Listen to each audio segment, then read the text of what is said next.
오늘부터 요엘 말씀 전하고자 합니다. 요엘서 모든 대언서가 그러하듯이 심판의 메시지를 전합니다. 회개를 가르칩니다. 엊그제 젊은 여자가 왔었는데 무슨 일 하십니까 했더니 회개 공부를 합니다 했더니 제가 회개는 잘 가르쳐 줄 수 있습니다. 어떻게 해요? 우리 교회 오시면 됩니다. 교회는 회개를 잘 가르쳐 줘야 됩니다. 진정한 하나님 앞에 회개가 무엇인지, 진정한 회개가 아닌 회개는 가짜 회개입니다. 요즘 짝퉁 회개가 너무 많아가지고 교회에서 착각하는 경우가 많습니다. 성경에서는 회개를 가르칩니다. 믿는 자라면, 그리스도인이라면 회개는 일상적인 일이 돼야 됩니다. 회개하지 아니하면 쓰레기통에 쓰레기를 비지 않는 것과 똑같습니다. 회개하지 않으면 쓰레기통에 쓰레기가 차곡차곡 차가지고 냄새나는 죄인에 불과합니다. 예수님 믿는 사람은 회개를 당연시 여기고 늘 자신을 살펴보고 죄를 멀리하며 세속적이 되지 않도록 하나님 앞에 겸비된 마음을 가져야 됩니다. 요엘서 말씀을 통해서 우리에게 하나님의 심판은 반드시 오는 것입니다. 또 하나님은 심판이 주 목적이 아니라 돌이키게 해주시는 것입니다.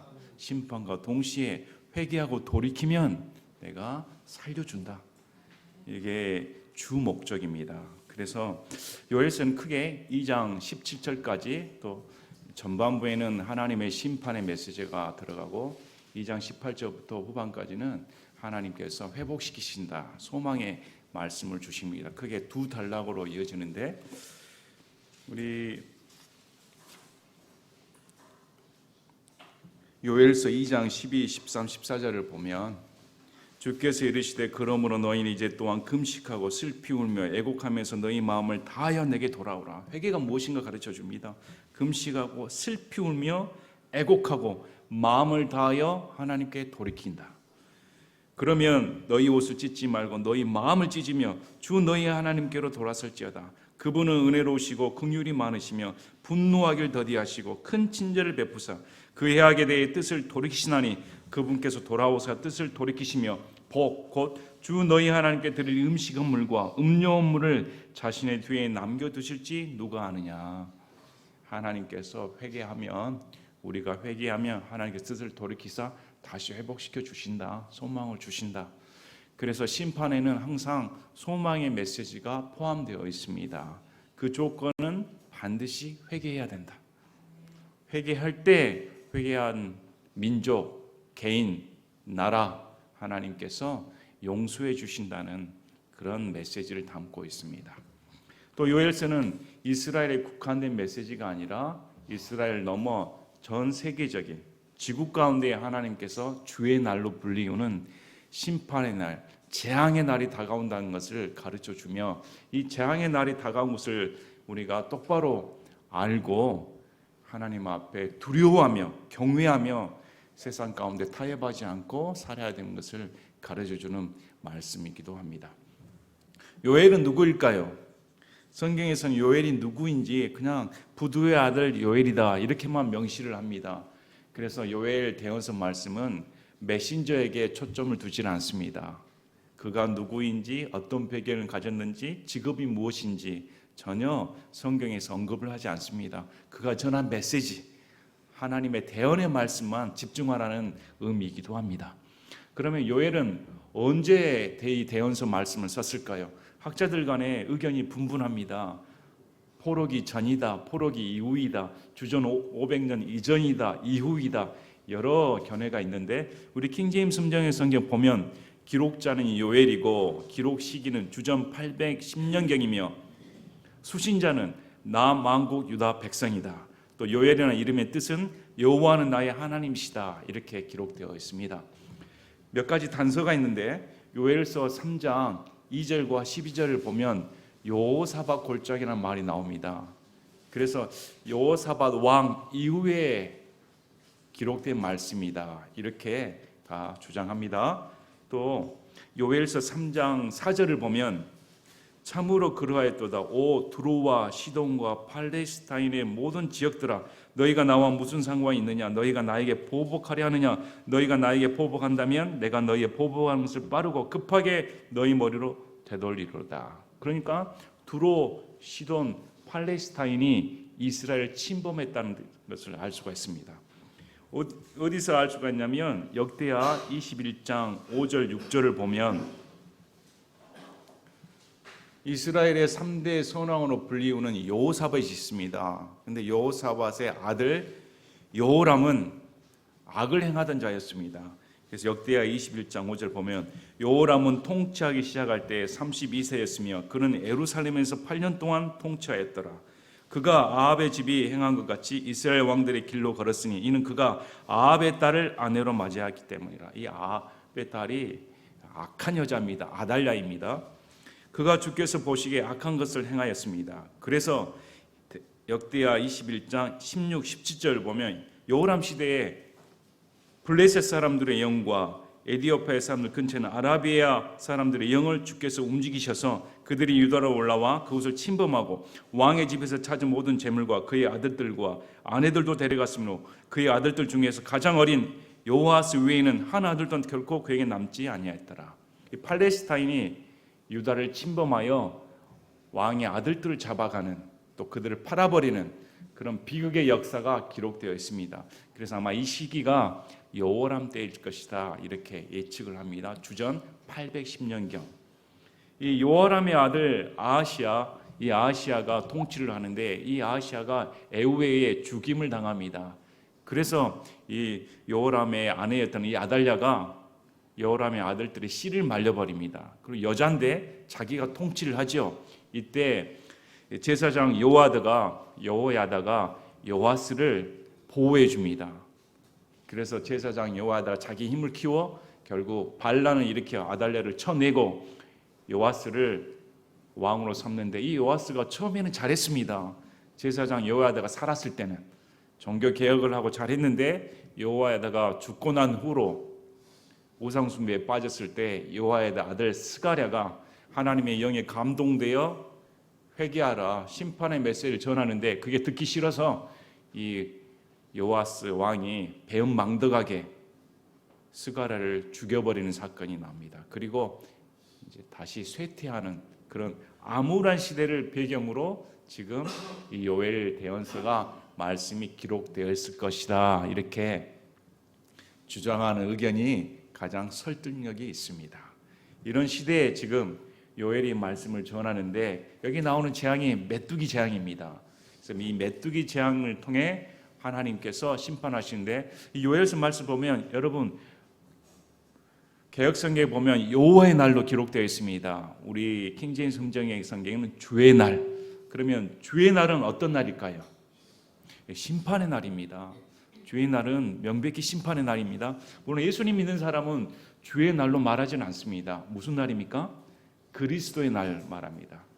예수님 믿는 사람에게는 그리스도의 날, 그리스도의 날은 어떤 날일까요? 휴거받는 날입니다. 부활하는 날입니다. 하나님 앞에 부름받는 날입니다. 일반 믿지 않는 성도들에게는, 믿지 않는 자들에게는 해당되지 않는 말입니다. 믿지 않는 자들에게는 주의 날, 심판의 날이 기다리고 있을 뿐입니다. 그래서 오늘 말씀을 보시면서 이 주의 날이 얼마나 무섭고 또 주의 날을 특징 짓는 게 메뚜기 재앙입니다. 메뚜기 재앙은 어디 있었습니까? 출애굽기 10장에 기록되어 있습니다. 출애굽시킬 때 8번째 재앙이 메뚜기 재앙입니다. 그리고 여기 지금 메뚜기 재앙이 나오고 앞으로 또 어디 나올까요?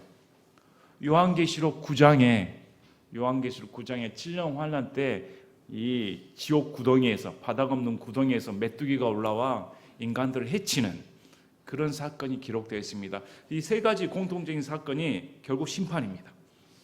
출애굽도 불신자이며 우상 숭배하는 이 애굽, 이집트를 하나님이 심판하는 도구로 메뚜기를 사용했던 것처럼 이제 하나님을 믿지 않고 우상숭배에 빠진 이런 이스라엘 백성들을 심판하기 위해 메뚜기 재앙을 지금 일으킵니다. 앞으로 요한계시록 때 전 지구적인 하나님께서 심판하실 때 다시 메뚜기 같은 군대를 일으켜 사람들을 괴롭히는 그게 7년 환난 때 벌어진다. 그래서 이 주의 날을 공통짓는 특징 중에 하나라고 다 신학자들이 말을 합니다. 자, 이 배경을 보시고 1장 1절부터 보겠습니다. 1장 1절에 부두엘의 아들 요엘에게 임한 주의 말씀이라. 어떻게 하나님 말씀이 그에게 임했는지 자세히 기록되어 있지는 않습니다. 이 대언자에게 어느 날 하나님의 말씀이 임했습니다. 이 대언자들은 목숨을 걸고 합니다. 사람들이 듣기 좋은 설교를 한 적이 단 한 번도 없습니다. 다 심판의 메시지인데 오늘 교회에서 죄에 대해 말합니까? 심판에 대해 말을 합니까? 지옥 형벌에 대해 말을 합니까? 다 축복받는다, 부르짖는다, 예수님께 물어보면 여치면 다 네 믿음대로 다 된다, 돈 번다, 건강하다, 복음팔이 하는 거 아닙니까? 장사꾼 소구시가 돼야 되는 거 아닙니까? 여기 단상에서 심판받습니다. 회개해야 됩니다. 오늘 당신의 일생이 어떻게 될지 모릅니다. 여러분 삶 살펴보시기 바랍니다. 죄인이 아닌 자가 어디가 있습니까? 돌이키시길 바랍니다 하면 듣기 싫다 합니다. 다 듣기 싫어하죠. 귀를 다 막아버리고 유튜브 보면서 넘어뜨리는 거, 병고침 받는 거, 천국 지옥 간증하는 거, 참 진절머리 납니다. 바른 하나님의 말씀을 듣는 귀가 열려있지 않습니다. 그래서 하나님의 말씀대로 하나님께서 눈먼 자를 진짜 눈이 먼 걸 증명해 주겠다, 진짜 귀 먹은 자를 귀가 먹게 하는 그런 증거를 보여주겠다. 바른 말씀을 전해보면 알 수가 있습니다. 바른 말씀을 전해보면 다 회개하고 자복하고 돌이키겠다 하면 눈이 떠 있는 자고 귀가 열린 자이고, 눈을 콱 막고 귀를 콱 막은 자는 전혀 마음에 요동함이 없지요. 그래서 이 요엘서 말씀을 보시면서 이 요엘도 자, 너희 늙은 자들아 이것을 들으라. 그 땅의 모든 거주민들아 너희는 귀를 기울일지어다. 너희 날들에나 참으로 너희 조상들의 날들에 이런 일이 있었느냐. 먼저 늙은 자들을 먼저 말을 합니다. 늙은 자들은 인생을 오래 사셨던 분입니다. 오래 사셨던 분이니까 그들이 오랜 인생 경험 가운데 메뚜기 재앙을 본 적이 있을까요? 없었다는 것입니다. 그 인생 가운데 또 늙은 자들뿐만 아니라 모든 거주민들도 들어야 됩니다. 자, 들으라. 귀를 기울일 자다. 모두가 들어야 됩니다. 교회의 지도자나 평범한 성도나 할 것 없이 전부 다 주의 말씀을 들으라고 말을 합니다. 너희 날들에 이런 일이 있었느냐? 인생 경험이 많다고 뻐길 필요가 없습니다. 성경 지식이 있다고 우쭐댈 필요가 없습니다. 하나님께서 주신 말씀은 신앙이 높든 적든 신앙 경력이 많든 적든 간에 다 귀를 기울여 들어야 됩니다. 자, 너희는 그것을 너희 자녀들에게 말하고 너희 자녀들은 그들의 자녀들에게 말하며 그들의 자녀들은 다른 세대에게 말할지니라. 이 벌어진 일을 아들에게 또 손자에게 이 일이 벌어진 것을 가르치라고 말합니다. 신명기 말씀을 보면 믿는 자들은 반드시 밑에 세대들에게 가르치라고 말합니다. 우리 신명기 6장 4절 7절 대표적인 말씀입니다. 오 이스라엘아 들으라. 주 우리 하나님은 한 주시니 너는 내 마음을 다하고 혼을 다하고 힘을 다하여 주 내 하나님을 사랑하라. 내가 이날 네게 명령하는 이 말들을 내 마음속에 두고 너는 그것들을 내 자녀들에게 부지런히 가르치며 내가 내 집에 앉을 때나 길을 걸을 때나 누울 때나 일어날 때나 그것들을 말할지니라. 자, 여기 보니까 요엘서 말씀이 그 이스라엘 시대에 국한되지 않았다는 것을 말을 해줍니다. 그 시대에만 국한된 게 아니라 다음 세대 계속 이 일을 가르치라고 말을 하므로 오늘 우리가 있는 우리에게 해당되는 말씀이라는 것입니다. 시대를 거슬려 하나님의 말씀이 효력이 있고 우리에게 적용된다는 것을 말씀해 줍니다. 6월 6일은 어떤 날입니까? 위키백과에 이렇게 기록되어 있습니다. 6.25 당시 나라를 위해 싸우다 돌아가신 순국 선열하고 존모란 장병, 호국 영령들의 넋을 기리고 을을 위로하기 위하여 지정된 대한민국의 중요한 기념일이자 법정 공휴일이다. 이게 위키백과에 기록되어 있습니다. 남위키에는 6월이 호국 봉헌의 달이라 불리는 이유 중 하나이기도 하며 6월의 꽃이라 불린다. 그런데 오늘날 6월 6일에 저 북한 공산당 세력에 맞서서 장렬하게 전사한 우리나라 군인뿐만 아니라 전사자들 대상으로 감사하다, 진짜 그 덕에 우리가 살고 있다. 이렇게 마음 먹은 백성들이 얼마일까? 아파트 단지에 이전에는 국기가 개양되어 있었습니다. 근데 요즘 보기가 어렵습니다. 우리 병원에 오신 환자 중에 국기 개양하다가 다친 환자가 있어서 왜? 했더니 현충이나 국기를 걸다가 다쳤습니다. 제가 칭찬해 줬습니다. 우와, 너 부모 훌륭하다. 야, 어떻게 이런 훌륭한 부모 밑에서 올바르게 자랐는가. 이승만 그 정읍 70주년 선언 우리 가보셨죠? 좀 안타까운 점이 있었습니다. 다 머리가 희끗희끗하신 나이 드신 분들이 대부분이어서 젊은 사람들이 관심이 없습니다. 이제 이 밑에 세대들은 공산당의 위험을 알까요? 이승만 대통령이 아무리 욕을 먹어도 그가 우리나라의 건국을 기초했으며 그가 우리나라를 세웠습니다. 대한민국이라는 자유민주주의 국가를 세워준 은인입니다. 은인. 근데 그런 분을 매도하고 욕하고 역사에서 지워버리려는 그런 시도가 있지 않았습니까? 근데 다행히 정권이 바뀌니까 이승만 대통령을 높이고 또 그분의 넋을 기리고 야, 그분이 어떤 위대한 일을 했는가 다시 역사적인 재조명을 하는 걸 보았습니다.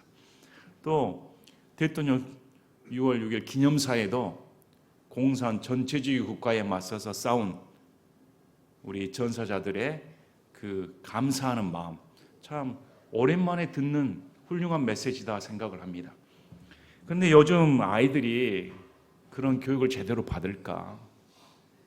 방송이고 매체고 할 것 없이 전부 좌파로 기울여 그렇게 공산주의를 옹호하고 북한을 옹호하고 주적인 북한을 옹호하고 중국을 옹호하니 이 나라가 참 암담하다 생각합니다. 6.25를 맞닥뜨린 세대들은 이제 하나 둘씩 우리랑 같이 살지 않고 다 이제 세상 떠나고 남아있는 세대들은 그 참담했던 6.25를 겪어보지 않았으니까 전혀 그 암울함을 모르지요. 오늘 말씀도 마찬가지입니다. 그렇게 겪었던 재앙 아닙니까? 재앙으로부터 구출받았으면 그걸 다음 세대들에게 계속 가르쳐 줘야 됩니다. 하나님을 잘 믿어야 된다. 공산주의는 나쁜 체제이다. 이런 걸 가르쳐 줘야 할 텐데 기독교가 깨어 있었으면 우리나라 교인이 1000만 명이라 하면 진짜 믿는 사람이 1000만 명이라면 오늘날 현실이 이럴까요? 가짜들입니다. 다. 교회 내에도 다 공산주의자를 파고들었고 목사 또한 이상한 목사들 많죠. 동성애를 옹호하고 북한을 옹호하고 김정은을 옹호하는 그런 판국인데 참 암담한 현실입니다. 교회 내에서라도 바르게 가르쳐야 됩니다. 교회 내에서라도 신앙이 무엇인지 예수님을 믿는 것이 무엇인지 바르게 가르쳐서 다음 세대들에 가르쳐줄 의무가 있습니다. 자, 근데 4절 보시기 바랍니다. 털벌레가 남긴 것을 메뚜기가 먹었고 메뚜기가 남긴 것을 자벌레가 먹었으며 자벌레가 남긴 것을 쐐기벌레가 먹었도다. 여기 네 종류가 나오는데 이 네 종류는 메뚜기의 성수가 4단계이다 이렇게 주장하는 경우도 있고 아니면 메뚜기의 4종류다 이렇게 말을 합니다. 어찌됐든 메뚜기 종류들입니다. 이 메뚜기의 4종류들이 얼마나 식성이 좋은지 모든 곡식물을 다 먹어 해치운다는 것입니다. 이 메뚜기 재앙을 여러분 요즘에도 메뚜기 재앙 말 들어보셨죠? 주로 아프리카 또 남미 최근에는 브라질 중동 또 가까운 중국 메뚜기 떼가 한번 하면 무슨 4억 마리 정도 된다고 합니다. 뭐 하늘이 깜깜할 정도로 뒤덮인다고 하니까 하루에 35,000명의 식량 먹을 수 있는 식량분을 갈가 해춘다 하니까 한번 휩쓸어 버리면 기근이 들 수밖에 없고 그 재앙은 말로 다 못한다고 합니다. 오늘날도 그러는데 당시에는 어땠을까? 하나님께서 직접 내린 메뚜기 심판은 우리 출애굽기 아까 말씀한 거 보실까요? 8번째 재앙 때 출애굽기 10장 5절에 메뚜기들이 진면을 덮어 사람이 땅을 볼 수 없으리라. 얼마나 많은 메뚜기들이 있는지 땅을 볼 수가 없답니다. 메뚜기들이 우박을 피해 너희에게 남아있는 것, 즉 모면하에 남은 것을 먹고 들에서 너희를 위해 자라는 모든 나무를 먹을 것이며 또 내 집과 내 모든 신하들의 집과 모든 이집트 사람들의 집에 가득하리니 그것은 내 조상들이나 내 조상들의 조상들이 땅 위에 존재한 날부터 이날까지 보지 못한 것이라. 모세가 파라오에게 이렇게 대언을 합니다. 그리고 그게 실제로 출애굽기 10장 15절에 보니까 메뚜기들이 온 지면을 덮음에 땅이 어둡게 되었고 그것들이 그 땅의 모든 채소와 우박이 남겨놓은 나무들의 모든 열매를 먹었으므로 이집트 온 땅에 있는 나무나 들의 채소 중에서 푸른 것은 하나도 남지 아니하였더라. 10번째 재앙 메뚜기를 통해 이집트에 있는 모든 나무가 푸른 것들은 하나도 남기지 않고 다 쓸어버렸다. 무서운 재앙입니다.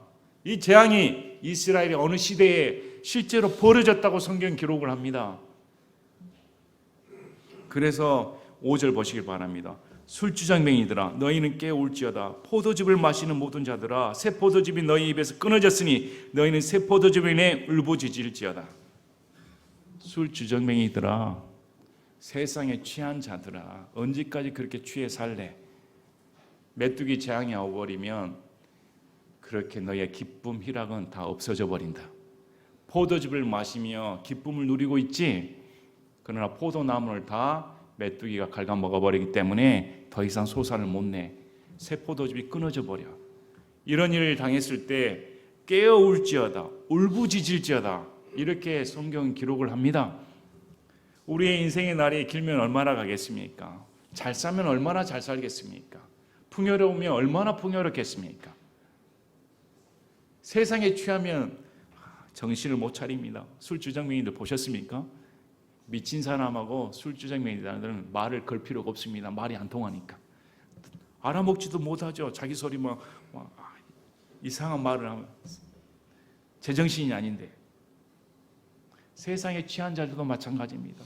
세상에 취한 자들이 복음을 듣습니까? 심판의 메시지를 듣습니까? 깨어나야 할 텐데 마취돼가지고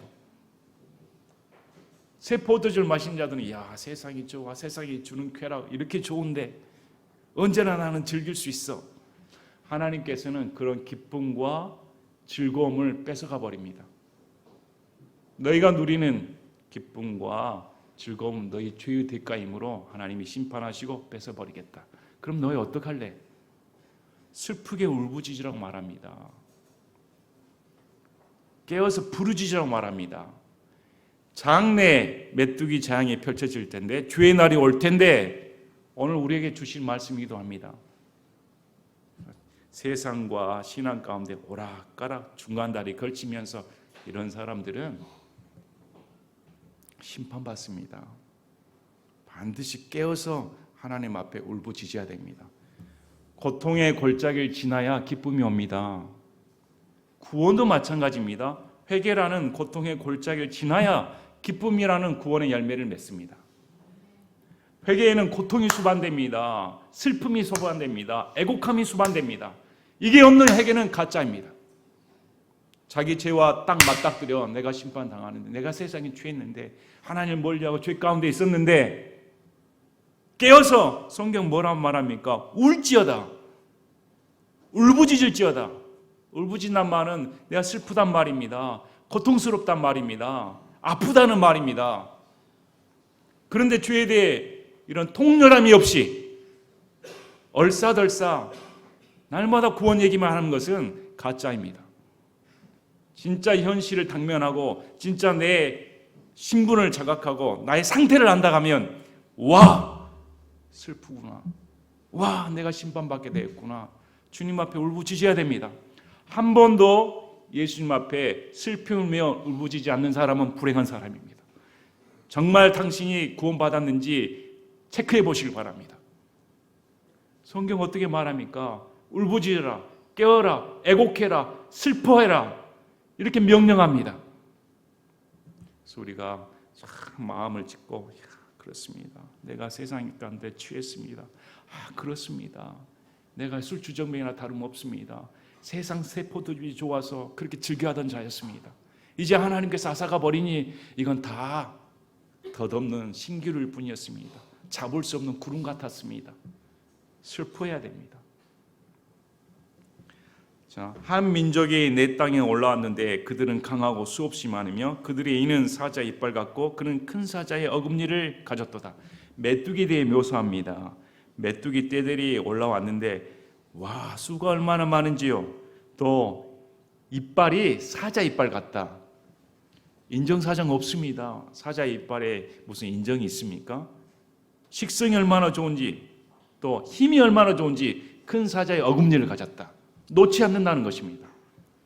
그가 내 포도나무를 피폐하게 하였고 내 무화과 나무의 껍질을 벗기되 깨끗이 벗겨서 내버렸으므로 그것의 가지들이 하얗게 되었다.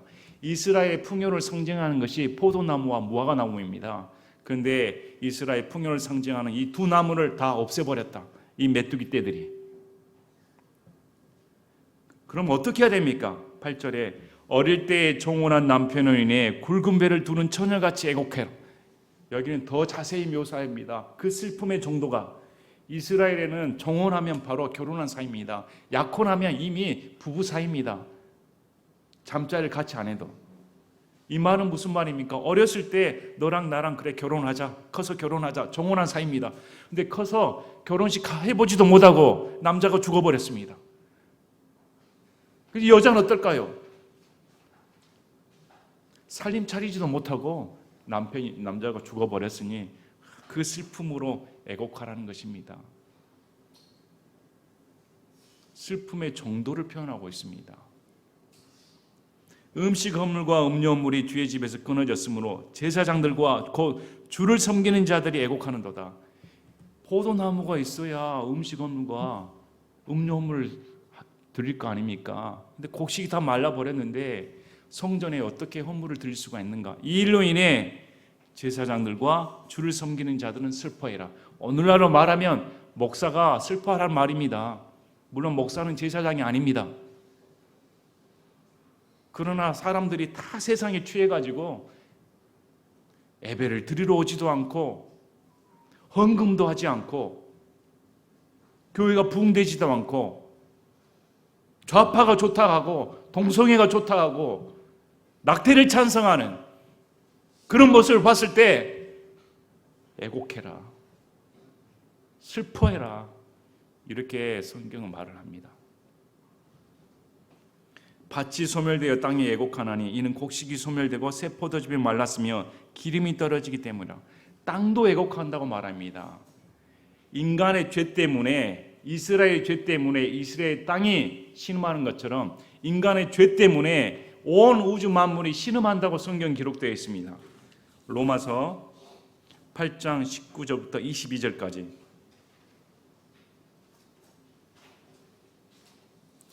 로마서 8장 19절부터 22절. 로마서 8장 22절에 온 창조 세계가 지금까지 함께 신음하며 고통 중에 상고를 치르는 줄을 우리가 아나니. 인간의 죄로 말미암아 온 우주 만물의 창조 세계가 죄의 대가를 치르고 있다고 성경은 말을 합니다. 고통한다 말을 합니다. 오 너희 농부들아 너희는 부끄러워할지어다. 오 포도원을 가꾸는 자들아 밭에 수확할 것이 사라졌으며 너희는 밀과 보리로 인해 울부짖을지어다. 농부들과 포도원을 가꾸는 자들 없으니까 울부짖어라. 포도나무가 말랐고 무화과나무가 시들며 송료나무와 또한 종려나무와 사과나무와 참으로 들의 모든 나무들이 시들었으니 이는 기쁨이 말라 사람들의 아들들이 사라졌기 때문이라. 이제 더 이상 너희들에게 세속적인 기쁨은 없다. 우리의 인생의 기쁨이 뭡니까? 여러분은 어디서 기쁨을 얻습니까? 잘자란 기쁨들 많이 누릴 수 있습니다. 그러나 진정한 기쁨은 하나님 한 분만으로 느껴야 됩니다. 이 세속적인 기쁨은 하나님께서 훅 불어버리면 언제든지 떠나버립니다. 우리가 잡을 수가 없습니다. 여러분 1초 2초 후에 여러분의 인생을 어떻게 책임질 수가 있습니까? 내일 우리가 죽을지 누가 알 수가 있습니까?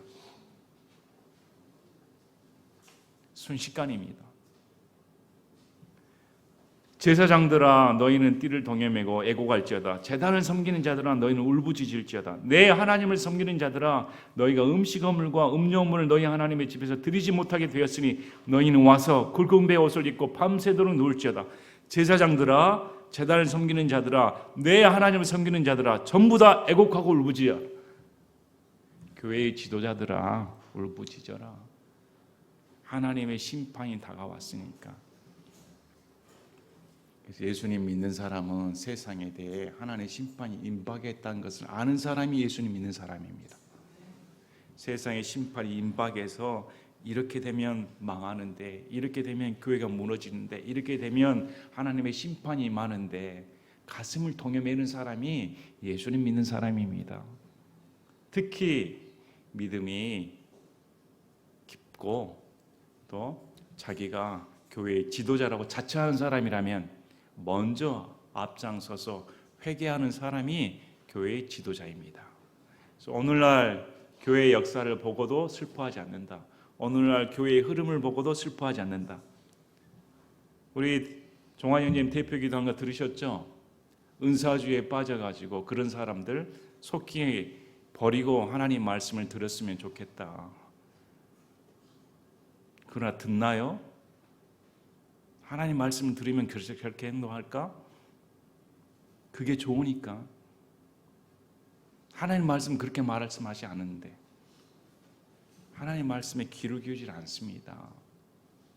그냥 내가 보고 맛보고 느끼고 체험하는 것, 그것이 전부일 뿐입니다. 그는 거짓된 것들, 육적인 것들, 육적인 세속적인 것이나 다름없습니다. 왜 방언 기도합니까? 우쭐대니까. 자기가 신앙을 더 잘한다고 우쭐감이 들거든요. 하나님을 더 사랑한다는 착각 속에 빠지거든요. 난 누구보다 더 방언을 잘하니까 이 정도 신앙 깊이가 있다고 스스로 자만감에 빠져버립니다. 자기를 속이는 기만입니다. 하나님께서는 기도 목적으로 방언을 주신 적이 단 한 번도 없습니다. 방언은 하나님의 말씀을 대언하여 외국어로 예수 그리스도의 십자가 부활과 하나님 높이는 말을 할 뿐이지 기도 목적으로 주신 적은 전혀 없습니다. 기도 목적으로 줬다면 왜 통변합니까? 통변할 필요도 없지. 왜 성경은 통변하라 할까요? 알아먹을 수 있게 대언하라는 것입니다. 그러나 오늘날 사람들은 그건 전혀 듣지도 않습니다.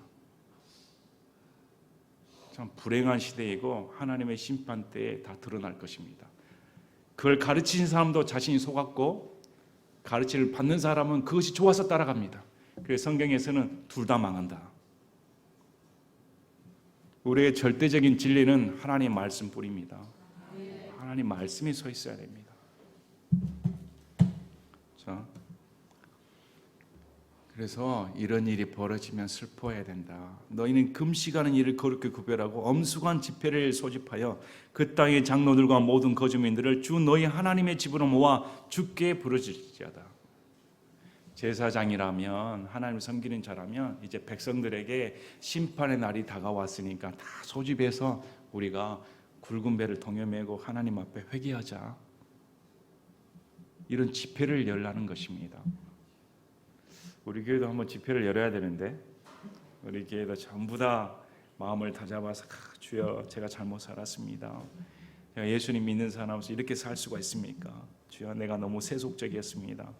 친구들이 너무 좋아서요. 친구들이 어울리는 게 좋아서 저도 따라갔습니다. 남이 돈 번다 하니까 귀가 솔깃해서 저도 한번 투자해봤습니다. 제가 예배를 드리러 와야 되는데 옆에 일이 있다니까 친구 모임이 있다니까 솔깃해서 따라갔습니다. 하나님을 섬기는 것보다 세상적인 것이 좋아서 제가 했습니다. 다 회개해야 됩니다. 다 마음을 동여매고 하나님 앞에 나와 하나님께서는 우리의 원하는 것이 우리의 마음입니다. 전심으로 누구 말처럼 하나님 한 분께만 미치기를 원합니다. 미친 사랑을 나누는 것이 얼마나 감동적입니까? 여러분 하나님께 한번 미친 사랑 나눈 적이 있습니까? 한번 미쳐보신 적이 있습니까? 하나님이 너무 좋아서 세상적인 욕심 다 떨어지고 예수님만 부르면 너무 좋아서 그런 적이 있으십니까? 하나님은 그렇게 하고 싶으신데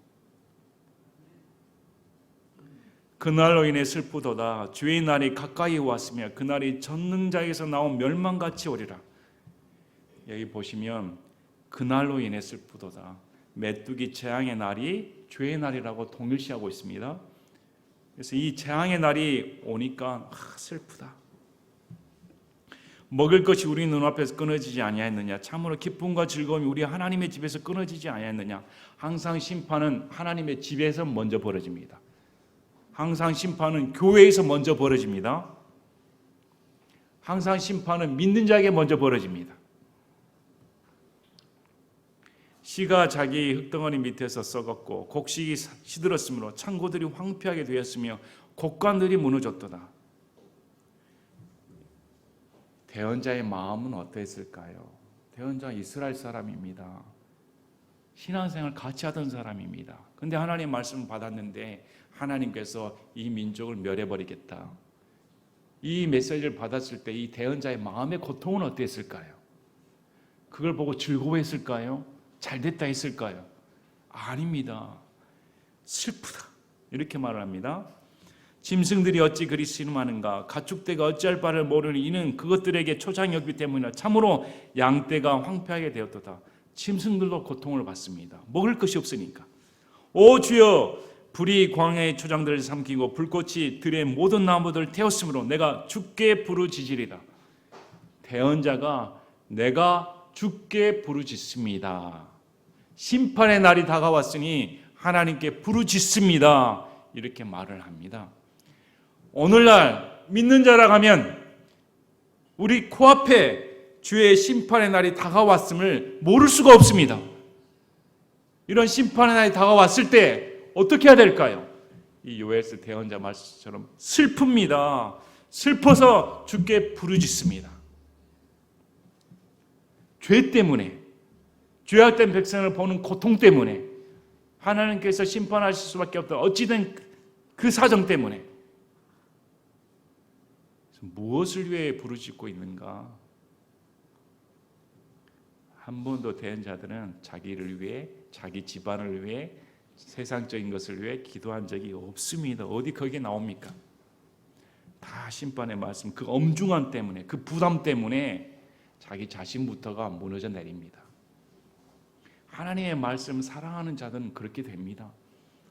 하나님을 사랑하는 자들은 그런 심정을 가질 수밖에 없습니다. 물 많은 강들이 마르고 불이 광야의 초장들을 삼켰으므로 들의 짐승들도 주께 부르짖나이다. 그래서 하나님의 심판은 철저히 이행됩니다. 봐주는 것이 없습니다. 죄는 봐주는 것이 없습니다. 철저히 죄의 대가는 사망입니다. 그래서 죄의 대가로부터 탈출할 수 있는 방법은 회개해서 예수님을 믿는 수밖에 없습니다. 예수를 믿는 외에 구원받는 방법은 없습니다.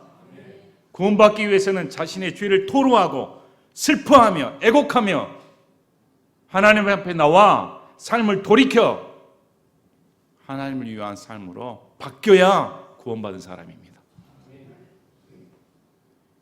오늘 말씀을 보시면서 심판이 주 목적이 아니라 하나님께는 이 심판의 메시지를 통해 돌이키게 하기 위해 이런 메시지를 주며 돌이키지 않는 민족은 반드시 멸망당한다.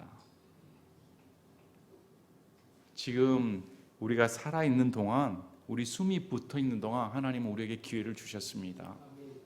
우리의 삶이 얼마 남았는지 아무도 모릅니다. 하나님만이 아실 수 있죠. 그러나 숨이 붙어있을 때 회개하고 주님을 믿어야 됩니다. 이 세상 사는 동안 예수를 믿지 아니하면 지옥입니다.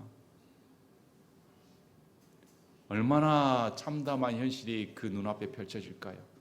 죽으면 끝일 줄 알았는데 믿는 거 안 믿는 거 그렇게 중요시 않았는데 하나의 그냥 서클 다니는 것처럼 친목 동맹처럼 교회를 다녔는데 죽자마자 자기 앞에 놓인 현실이 다가올 텐데 천국 아니면 지옥인데 예수님 믿지 않으면 지옥입니다. 이건 하나님의 말씀입니다. 그게 눈앞에 현실에 다가오면 돌이킬 수가 없습니다. 영원합니다. 1000년이라는 기간이 있었으면 희망이라도 있을 텐데 영원히 꺼지지 않는 불 속에서 고통을 당합니다.